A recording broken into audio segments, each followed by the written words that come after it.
McLevin says, Philadelphia, which is where he's from, gets a bad rap. And I go, yeah, really? You went to the game this past weekend? Some nice people there. Yes. You said don't wear the opponent's colors. No. No, you're not wearing Falcon colors. So McLevin sends me this, and then I send a story back to him. He's talking about Philadelphia fans. There's police said a Pennsylvania man who was ejected from Saturday's Eagles game assaulted a police horse after leaving the stadium. Taylor Hendricks is 22, removed from the stadium. He couldn't even produce his ticket, apparently, and so they sent him on his way, walked over to a mounted police officer and began punching the horse in the face, neck, and shoulder. The department said the officer riding the horse also struck in the legs during the incident. Yes, McLevin. That's not a good thing to do, to repeatedly punch a police horse. I'm sure the police horse didn't even feel him at that point. I'm not worried about the horse. That's not good. Those are your fans. Yeah, that'll go right there with booing Santa Claus.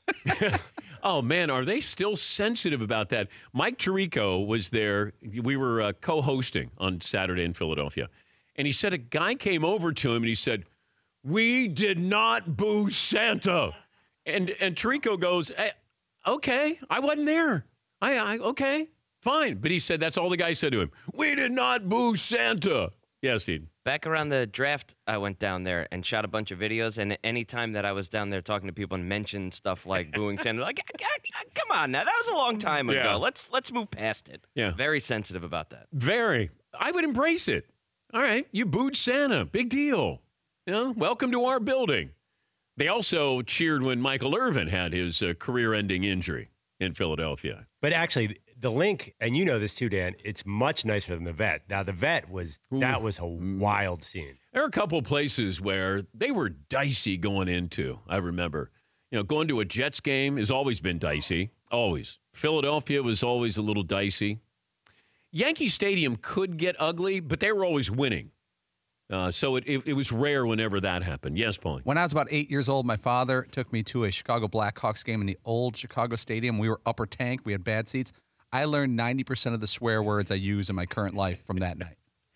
I went to a Rangers game in the 80s, and I went with a cameraman I was working with, and he had season tickets in the Blues.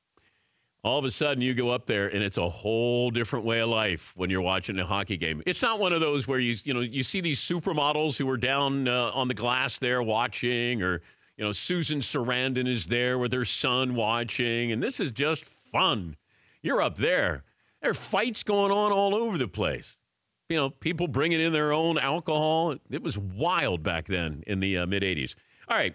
I started with a positive. I ended up with a negative, as only we can do here on this program. For more Dan Patrick Show, tune to Audience Channel 239 on DirecTV or download the Dan Patrick Show app.